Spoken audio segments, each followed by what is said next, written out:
Good afternoon, everyone. Welcome to the full council meeting. I'll just do the housekeeping bit first. We're not expecting fire alarm, but in case one does go, please exit the doors and building and make your way to the far end of the car park. I would also ask that all the chamber please turn off their mobiles so that we don't get any interruptions. And the first thing we want to do is, before we start the meeting, we would like a word about Joseph Rose. As you know, we lost him. So I'm just going to make a little bit for what I want to say.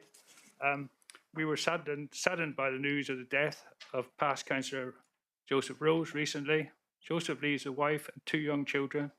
Our sympathy and thoughts go out to them.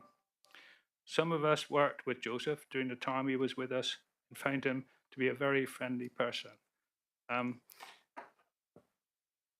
He was passionate about his beliefs in the climate and also the environment and general council. He was a passionate person when it came to all that, so it was good.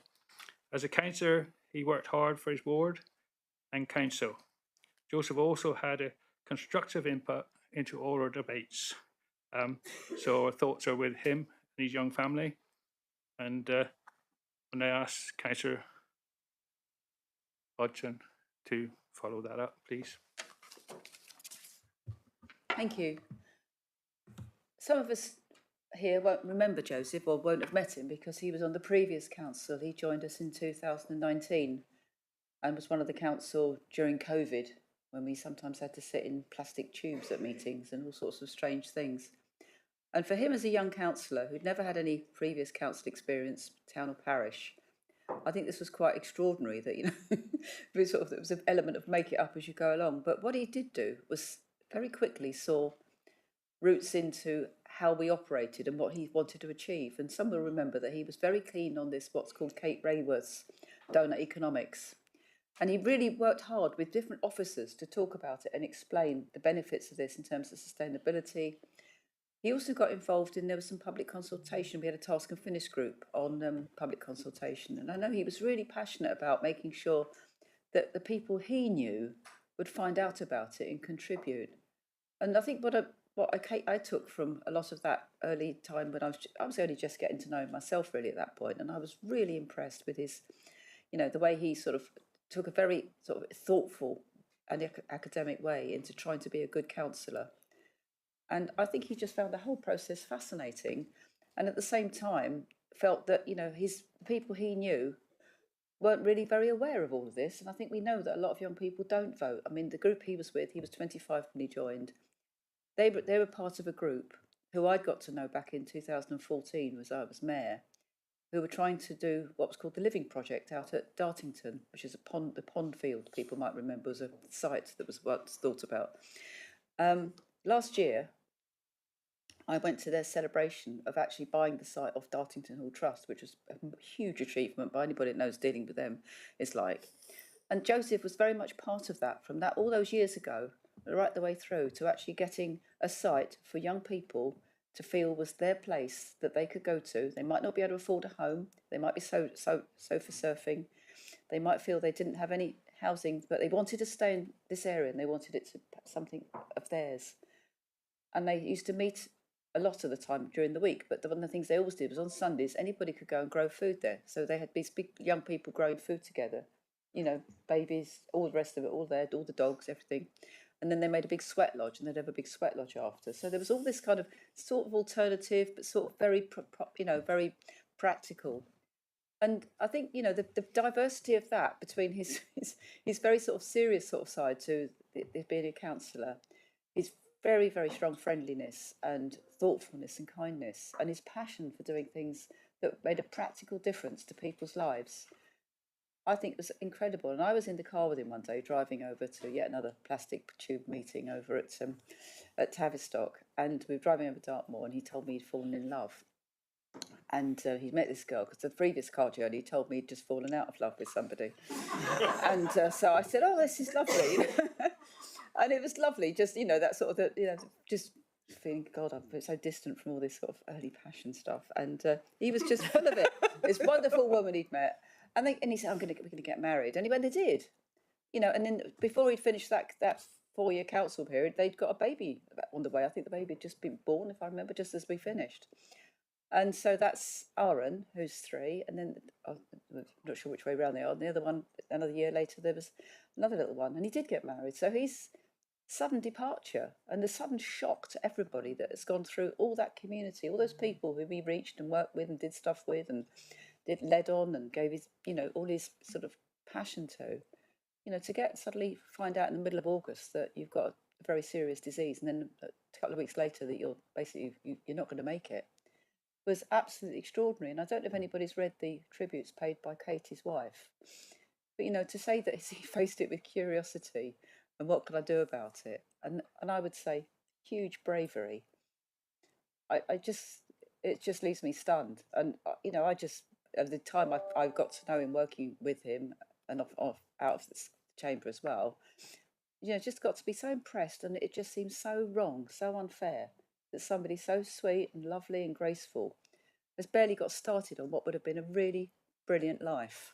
And I think he had a brilliant life, but he had plenty more time that I think he should have been rewarded. And it just, I just want to express my deep sorrow and just that feeling of stunned. And I must say, I'm going to the funeral tomorrow. There's 550 people registered to go to that funeral, and there'll be probably quite a few that weren't the sort of people that register and will just turn up. And I'm sure it will be absolutely beautiful, but it's going to be heartbreaking, absolutely heartbreaking. So, I just wanted to let people who did, or those who did know him, know a bit more, and those who've never met him, know a little bit why he was such a special person. Thank you for giving the opportunity to say a few words. Probably went on too long, but anyway. Thank you, Councillor Hodgson.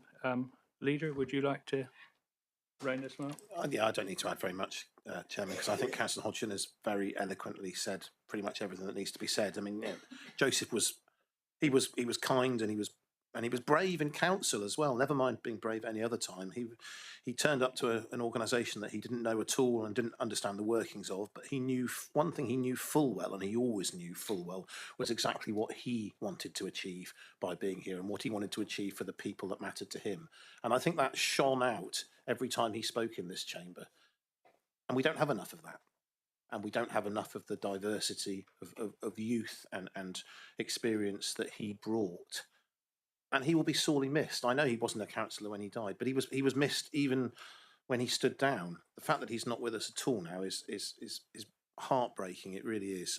And I wish nothing but love and good wishes to his family. And he will be sorely missed, I'm sure, by all of us in this chamber. And I hope that after the funeral, we as a council will be able to make a suitable marking of his passing here at Follerton. But we'll talk about that more at a more appropriate time. But on that, I will pass back to you, Chairman. Thank you very much. Well, on that note, I would like now for us to stand and show respect by 1 minute silence.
Thank you very much indeed.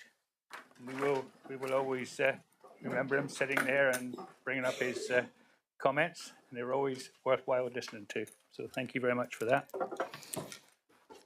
Well, on that note, I think we move on now. Apologies for absence, please, Daryl. Thank you, Chair. Good afternoon, members. We've got apologies for this afternoon's meeting from Councillors Munoz, Deedy, Brazil, Bonham, Nix and Cooper. Thank you, Chair. Thank you. Right, moving on now, item 2. We have one set of minutes to approve as a true and correct record. The annual council meeting held on the 15th of May. Can I have a proposer for that, please? Happy to Yeah, move. seconder. Right, thank you very much. Item 3, urgent business. No items to be raised. Thank you. Item 4, there should be no need to divide the agenda. So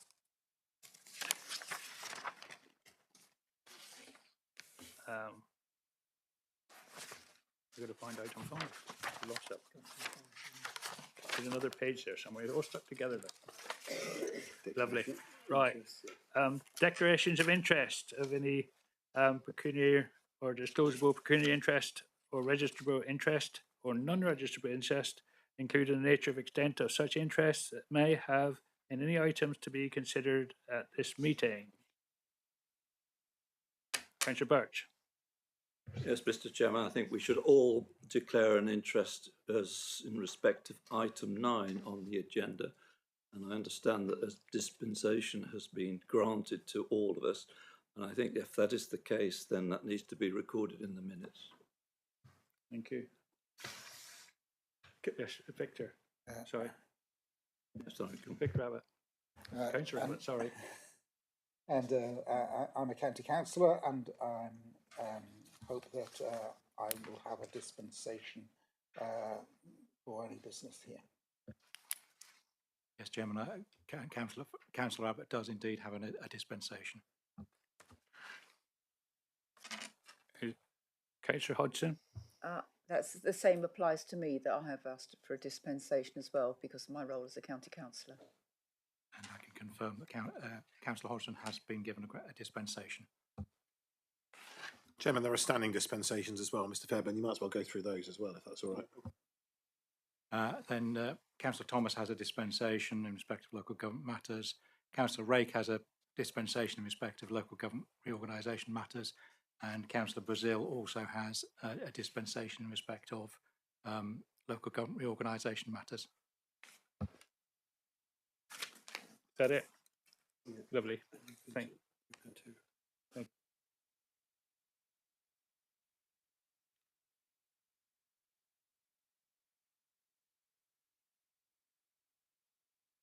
Yeah.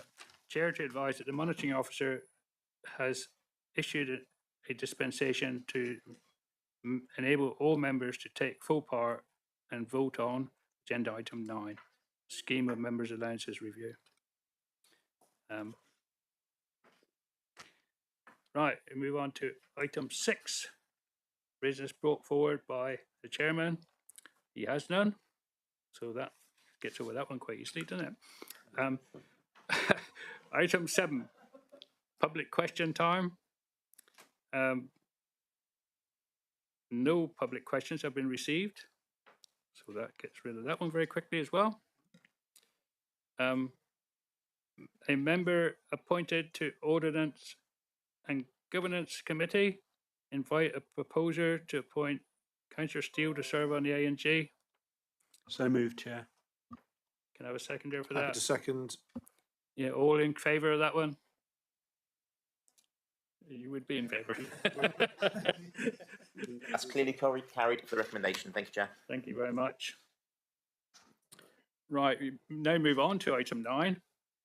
I'll ask Councillor Thomas to introduce the report, and then any questions on the report, no limit on the number of questions that members can ask. Once the question's been asked, then recommendation proposed and seconded. Thank you, Leader. Thank you very much, Chairman. Members, you've seen the report in front of you. The independent panel have met to look at allowances. They looked at 3 specific areas of members' allowances. They looked at our standard members' allowance, which was last looked at, and at that point it was held that it should go up annually in line with the staff pay award, and the panel was simply asked to endorse that process again this time, which would mean that allowances would go up from the figure of 6,500 in May automatically backdated up to 6,700 and a little bit more, as you can see in the papers. And that is just a standard in line with what the staff pay award is. So I think we've had agonising navel gazings in the past as councillors about the difficulty of discussing our own allowances, and came to the sensible conclusion that if we pegged ourselves at the same level as that which the staff were receiving increases on the standard allowances, that would at least seem to be a justifiable rationale in the minds of the general public. I have heard voices that express the view that actually the whole process of members' allowances and indeed members' salaries and pension contributions and the like ought to be revisited to take into account the amount of work that local government councillors do, and I accept that point, but that isn't that's the place for this independent panel. That is probably more a wider conversation we should be having in local government and around the governance of councils in general. But on this specific case, the panel were asked to look at continuing with increasing allowances as per in line with the staff pay award.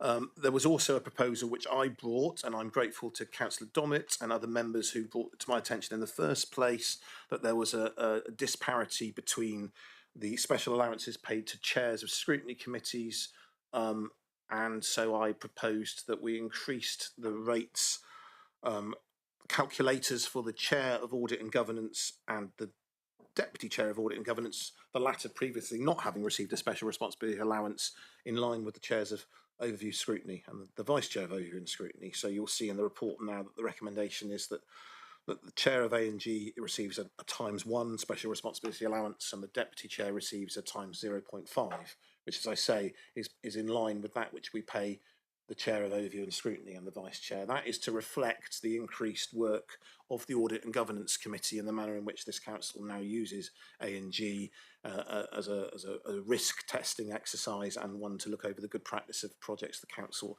is looking to undertake.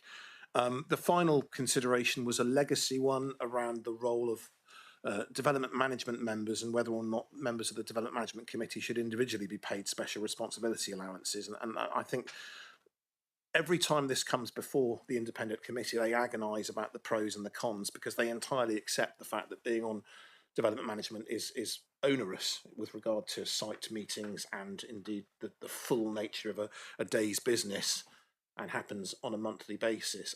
They are not minded to recommend individual allowances for DMC members, and there are a number of justifications you'll see in the report, but I suppose probably the most obvious in terms of challenging a special responsibility would be the fact that, of course, you don't have to attend every meeting, members are subbed in and out, and therefore there's a difficulty in finding a consistent approach.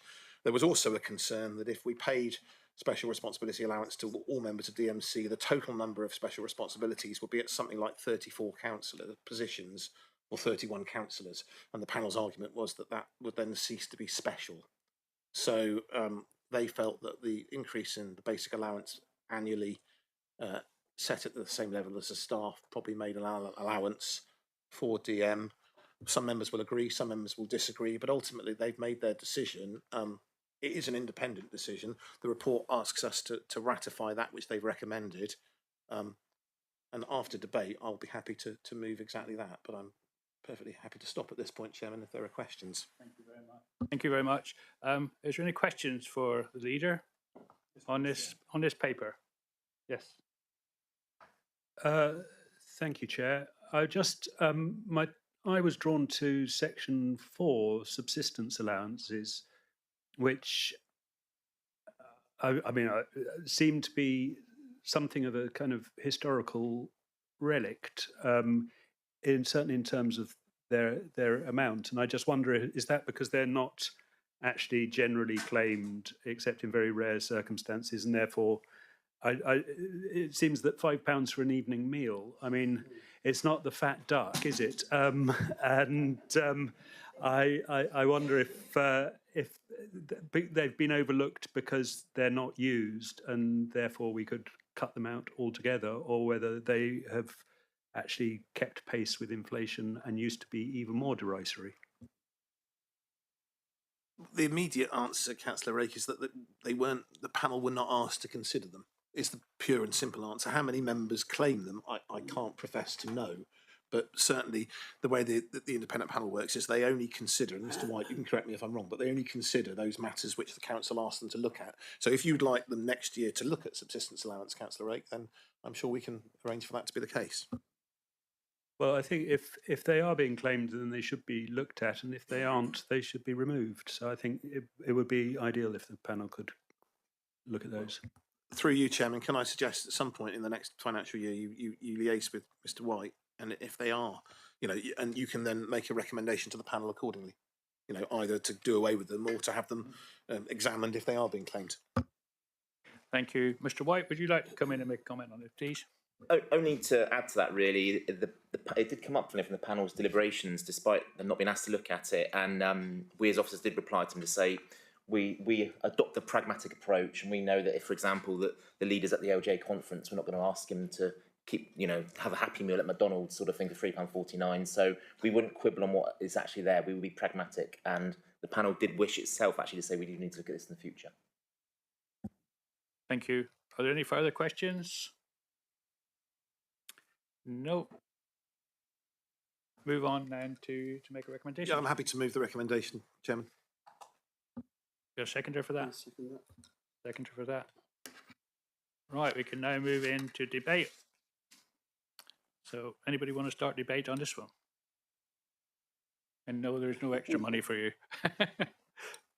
Nobody wants to debate this one? Well, I think that's reasonable, Chairman, because as I say, it's an independent panel recommendation, isn't it? So it is. Councillor Long would like to say something, Chairman. Chairman, can I just say I'd like to thank the independent panel for sort of viewing and considering the points about the DM committee. I think they took the right decision, having considered all of the points that were raised. I think it was a fair, and I think it was good that they looked at it, and I think they came to the right decision on it. And but I welcome that opportunity for it to be raised. Thank you, Chairman.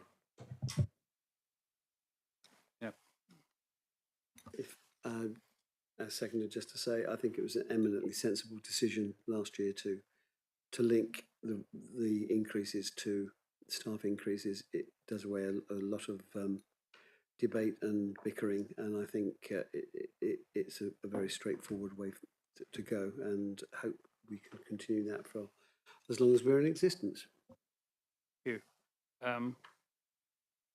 Leader, would you like and conclude this? No, I think I've said enough, Chairman. As I say, I mean, it's important to stress, for the purposes of anyone listening to the meeting, that they are independent persons. I echo Councillor Long's thanks to them. They've given us recommendations. I'm happy to move them, Chairman, and take it to the vote. Thank you very much. Right, we all in favour of this?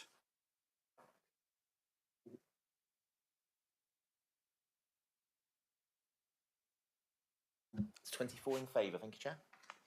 Thank you.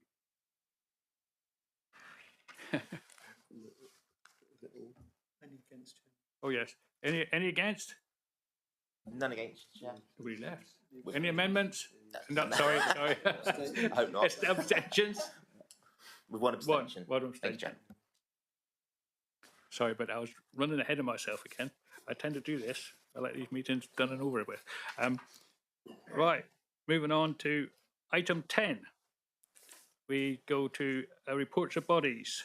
We start off with Development Management Committee, the 8th of May 25. Councillor Long. Chairman, I'd like to present the minutes of the meeting of the Development Management Committee of Thursday, the 8th of May 2025. So moved, Chairman. Thank you very much. That's for noting, isn't it? So, yeah. Move on now to B on that one, which is the executive on the 5th of June. Councillor Thomas. Thank you, Chairman. I move the minutes of the executive on the 5th of June 2025 for noting. Thank you. C, Development Management Committee, 12th of June 25. Councillor Long again. Chairman, move the minutes of the meeting of the Development Management Committee of Thursday, the 12th of June for noting. Thank you. Thank you. And it's D, which is the Overview and Scrutiny Committee, 26th of June. Councillor Hawkins. Move the minutes for noting of the 26th of June 2025 of the Overview and Scrutiny Committee meeting. Thank you. Go to E, which is Development Management Committee, 10th of July. Back to Councillor Long. Chairman, move the minutes of the meeting of the Development Management Committee of Thursday the 10th of July for noting. Thank you, Chairman. Thank you. Move on to F, with executive meeting on the 17th of July 25. Councillor Thomas. Thank you, Chairman. I move the minutes of the executive held on the 17th of July 2025 for noting. Thank you. Move on to G, Audit and Governance Committee, 31st of July. In the absence of the committee chair and vice chair, I'll ask Councillor Dennis to present this, please. Thank you. So I'm just ask to move the minutes for noting and ask that the council accept the recommendations made, with the exception of one word that hasn't been changed in the appendix. But I'm sure that can be resolved after this. Thank you very much. Thank you very much. Now H, which is the last one. We've got to vote on. Oh yeah, sorry.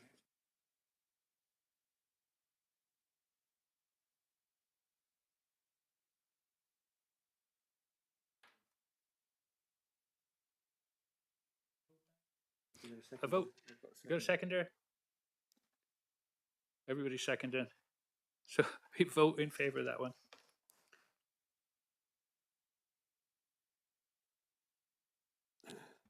That's unanimous for that recommendation. Thank you, Chair. Thank you very much. Right, we're moving on now to executive of the 18th of September. Councillor Thomas again, please. Thank you, Chairman. I move the minutes of the executive held on the 18th of September 2025 for noting. Thank you. Item 11, questions on notice. No questions received. They don't want us to stay too long, do they? We got now from Councillors Birch and McKay. Councillor, could you move this, please? I move the motion that's set out on the paper. Seconder for that, don't we? Second. Yes, seconder for that. Thank you very much. Could you now please? Okay.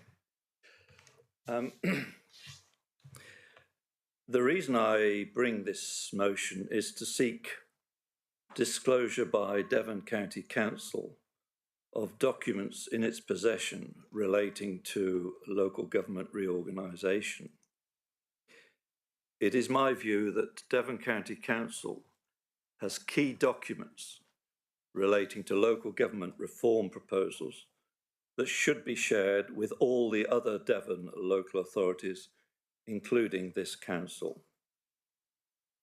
Upon Devon County Council becoming aware of this motion, it sent an email to the Chief Executive of Devon County Council, sent an email to the Chief Executives of the Devon District Councils, attaching a document that purports to be the report the District Councils had previously requested on several occasions.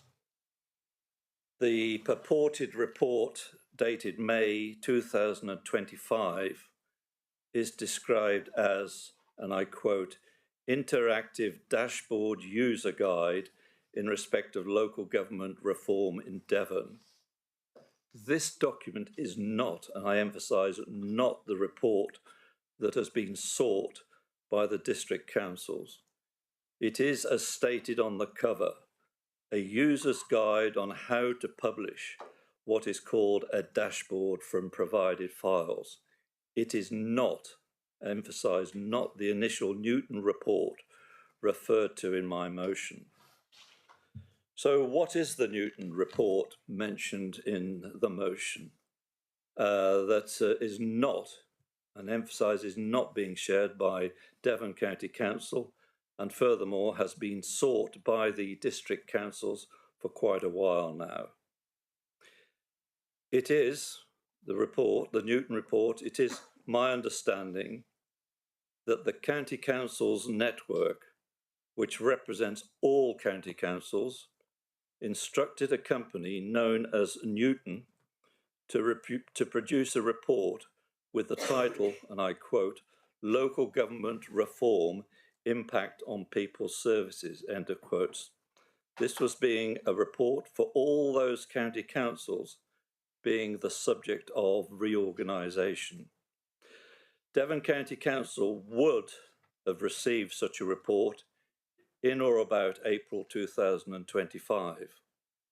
In other parts of the country, these reports were received by county councils and furthermore, in many cases, were shared with district councils in their areas to inform the development of proposals for local government reform. This did not happen in Devon. The Newton report follows a common format of examining the financial modelling and potential financial implications for children and adult services of different options, such as the 451 model, compared to the baseline of a county unitary. This document is an important document as it contains key financial information required by this council and other district councils for preparing its local government reform submission to the government in November. The question has to be, why this document, if this document is a technical assessment of potential options, it hasn't been shared by Devon County Council. I will leave you to draw your own conclusions on this failure to disclose. The report has been paid for out of public funds, and there is, in my opinion, no valid or legal reason why it should not be shared with the Devon District Councils, as has happened elsewhere. It is effectively a public document, and there is no valid reason why it should not be disclosed. Local government reform in Devon will affect all those that we represent, and therefore it is important that all those involved in the process are open and frank with each other when it comes to sharing key documents, such as in this case, the Newton report. All relevant local government reform documents, irrespective of their conclusion, being in the possession of any of the Devon local authorities, should be disclosed, as is the case in legal proceedings. In the Devon local government reform case, the judge is the government, and I'm sure it will want to be satisfied that all parties have cooperated and shared relevant data when it comes to reports and key documents. As matters stand at the moment, Devon County Council will be unable to fulfil its obligations in respect of full disclosure, and this motion effectively calls on it to comply by sharing the Newton report with the Devon District Councils, including this council. Therefore, I would welcome your support for this motion. Thank you. Thank you very much. Mr. McKay, would you like to speak now or reserve the right later in debate? Get it over with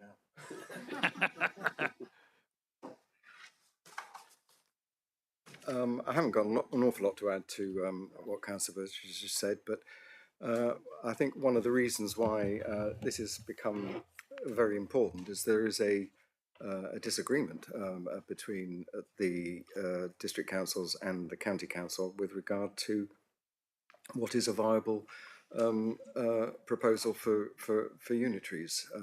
The county is now putting forward an 811 proposal, so-called, which is the districts plus Exeter and Plymouth. And we, as a council, are putting forward 451. They're saying that the 5, which is the northern counties districts, will not be viable because the council tax receipts, etc., will not be sufficient to fund the services there. Currently, this is sort of supported across the county. Our modelling, as far as I understand, disputes that. In order to resolve this, we need to see the data as to how the county has arrived at these conclusions. There's no point presenting us with a black box. We need to understand the detail as to how the data has been interpreted and how they've arrived at these conclusions. you don't have to be a data scientist to understand the need for that.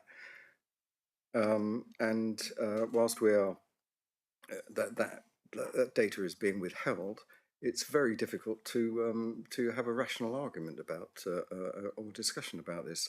I mean, I could start getting philosophical and quoting Karl Popper and people like that at you, but you know, in order to be able to test the data, we need, and whether it is correct, we need to actually see it and understand how the modelling has been undertaken, and it may well be that they're right. But right now, at this moment, we've got no way of knowing, and so we need them to be as transparent as possible, and to release all the data that they have and their interpretations of it. Thank you very much. When we move into debate, I think Councillor Hopwood. Thank you, Chairman. I thoroughly support this motion. I think the words of Councillors Birch and Mackay should be noted and acted on. And I think it's a shame that Devon County Council are withholding this information. I think it's a shame that, seeing that most of the councils within Devon are Lib Dem controlled, it's a shame that a Lib Dem controlled county council can't work with its leaders in other district councils. The only thing I would say to this is I agree with the proposal, but I think we should have a time put on it, because if we don't have a time scale put on to get the information from them, or do we just, because I would like to see a Freedom of Information Act request, Freedom of Information request if this fails. But how long do you give these people the chance to respond to this? I mean, I believe that we've been trying to get this information for quite a few weeks now. And I think with officers from all the 451 proposal from all the districts in Devon have so much work to do for this LGR review, that, let's face it, we never asked for and never wanted, and we've had this thrust upon us, and this is just taking up officers' time. So I would just like to know a time scale, and actually, when does the buck stop at the end? When is there? We will never get this information, even through a FOI request. Thank you.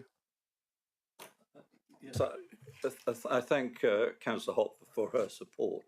I think, as far as if we could turn to page 2 of the motion, what is proposed is the last paragraph on the side. Authority be given to the officers to take whatever steps are necessary to ensure Devon County Council discloses the Newton report and any associated data and communications as mentioned in the preamble above. I have every confidence in the chief executive of this council making certain that proposal, if carried, is implemented, and I have no doubt at all he will make certain that there are timeframes given in any request that goes to Devon Council. So I believe what is there is sufficient and effectively incorporates timeframes. Thank you, Councillor Birch. Councillor Hodgson. Thank you. I haven't heard of the Newton report. I mean, that's just, I mean, I might have had it said to me and I've missed it, but I mean, I don't accept that I might be, I just wasn't listening. But I genuinely, I hadn't known about this. But is that, well, thank you very much. No, not here. I'm talking about, you know, elsewhere. It hasn't, you know, it's what I'm trying to say. But what I was going to, what I was going to say was, how do we know that this is actually looking through a sort of what I would hope for as an impartial lens? Who is this? I mean, I went to the LGA conference back in June, July, and there was a really interesting stand there, and they were called Cube something or other. And what they do is look at benchmarking what you should expect to see as different costings for different things. And it could be, I mean, it depends how they've got their information, or how they've kind of created criteria for evaluation, if that's what this is, because that's what it sounds like. And I just wonder if it's, you know, is there any other mechanism that it might be interesting for us to engage separately, or is this something that's come through officially from the government? In other words, what I'm trying to say, is there another another sort of route by which we could get that information? So when we do eventually get the Newton report, we can see whether or not it's actually giving us the information that we want without the bias that we really don't want. Thank you very much. Councillor Rake. Thank you, Chair. I think, I mean, this is very important, and with due deference to Councillor Hodgson, I mean, it's the principle of the thing, I mean, I can see no defence to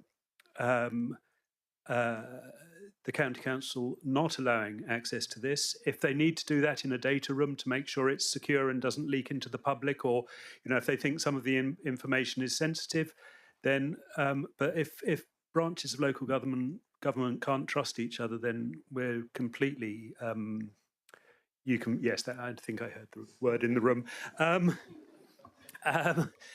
I mean, this isn't party political. This isn't us against them. It's just a general principle of local government and all levels of government that we should be as open and transparent and as cooperative as possible. And it may well be that this is not the Epstein files, but some. I mean, there've been cases where everybody's going, "Where's this? Where's this?" And if they show, if it's a 2 pages of blurb, then fine, but at least we'll be able to see it and know that's what it is. But I think so I thoroughly support this motion, and I would actually, my only caveat would be to cast it wider and just, I mean, whilst saying specifically the Newton report and any other information, everything. Oh, is it? Okay, sorry, I'm slow of reading. But yes, so thank you. Very much. Wishful thinking, I think 2 pages, because it never comes out like that, does it? Is there anyone else want to debate on this?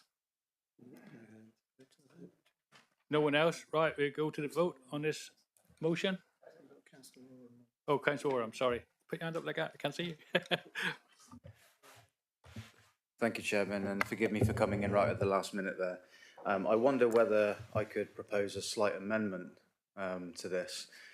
So obviously, it's good to see that Southampton District Council, as always, is leading the way in Devon County as a whole. But I wonder whether it would be appropriate or prudent to include that, if passed, a copy of this proposal goes to the other district leaders of all of the district councils around Devon, so that the combined pressure of all the districts could bring the county to heel. Councillor Birch.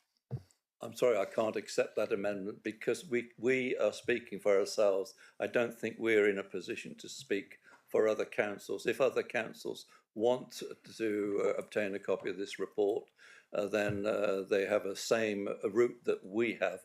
But in any event, I would imagine that upon disclosure of this report to this council, I would hope that Devon County Council would think it fit to then distribute it to the other councils as well. So I don't think there's any need for the amendment, but in any event, I thank you for your support. Thank you. Want to come back?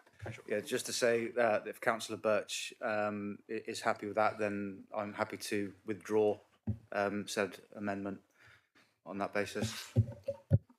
Thank you. Councillor Allen. I was only going to add, maybe it'd be a good idea to put in without further delay at the end of the sentence, if that would be useful. Sense of urgency. Back to you, Councillor Birch. I go back to the response to that I said earlier. That I have every confidence in the Chief Executive of this council that he will make certain that all action is taken as quickly as possible to obtain the documents that set out in this motion. I think to put any guidance as to time limits is detracting from the actions that will be taken by the Chief Executive. Thank you very much. Anyone else? In that case, I'll ask Councillor Birch to wind up this one. Right, well, all I would say is that I just remind members that in fact this document has been requested by not only this council but other councils of Devon County Council on several occasions. It has not been disclosed. There has not been a valid reason given as to why it shouldn't be disclosed. And so I'd ask members to draw their own conclusion. And therefore, I'd like to thank those who support the motion. And hopefully it will bring fruit. And I'm sure the Chief Executive will rise to the challenge. Thank you very much, Councillor Birch. I like the confidence is great.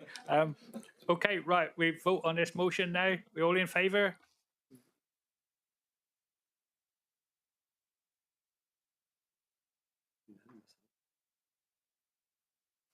That's unanimous. Thank you, Chair. Thank you very much. This item now is my remarks, which is thank you all very much for attending. And I think the business has done very well and concluded in a good manner. And thank you, sir, for your advice and running through all that. We're going to suggest when you conclude a 10-minute break and then reconvene. I ain't got there yet. Right. Following this meeting, there is an all members briefing. So I suggest we have a 10-minute break and then all return back to the chamber if we can, please. Thank you very much. I declare the meeting closed.